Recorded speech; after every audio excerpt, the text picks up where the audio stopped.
ನಮಸ್ಕಾರ. ವಿಡಿಯೋಗೆ ಸ್ವಾಗತ. ನವೆಂಬರ್ 28, 2025 ಶುಕ್ರವಾರ.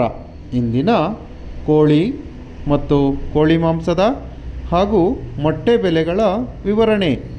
ಮೊದಲಿಗೆ ಬಾಯ್ಲರ್ ಕೋಳಿ ಹೋಲ್ಸೇಲ್ ಅಂದರೆ 500 kg ಮೇಲ್ಪಟ್ಟು ಖರೀದಿಸಿದರೆ ಪ್ರತಿ ಕೆ ಜಿಗೆ ₹2 ಜಾಸ್ತಿಯಾಗಿ ₹119. ಫಾರಂ ಕೋಳಿ ಅಥವಾ ಲೇಯರ್ ಚಿಕನ್ ಹೋಲ್ಸೇಲ್ ಅಂದರೆ 500 kg ಮೇಲ್ಪಟ್ಟು ಖರೀದಿಸಿದರೆ ಪ್ರತಿ ಕೆ ಜಿಗೆ ₹11 ಕಡಿಮೆಯಾಗಿ ₹143. ಗಿರಿರಾಜ ಕೋಳಿ ಅಥವಾ ಪೇರೆಂಟ್ ಚಿಕನ್ ಹೋಲ್ಸೇಲ್ ಅಂದರೆ 500 kg ಮೇಲ್ಪಟ್ಟು ಖರೀದಿಸಿದರೆ ಪ್ರತಿ ಕೆ ಜಿಗೆ ₹145.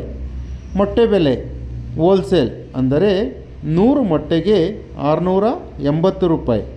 ಇಂದಿನ ಬಾಯ್ಲರ್ ಕೋಳಿ ರಿಟೇಲ್ ಬೆಲೆ ಪ್ರತಿ ಕೆ ಜಿಗೆ ₹160 ಇದ್ದರೆ ವಿತ್ ಸ್ಕಿನ್ ಚಿಕನ್ ಅಥವಾ ಚರ್ಮವಿರುವ ಮಾಂಸಕ್ಕೆ ಪ್ರತಿ ಕೆ ಜಿಗೆ ₹240. ಸ್ಕಿನ್ ಔಟ್ ಚಿಕನ್ ಅಥವಾ ಚರ್ಮವಿಲ್ಲದ ಮಾಂಸಕ್ಕೆ ಪ್ರತಿ ಕೆ ಜಿಗೆ ₹265.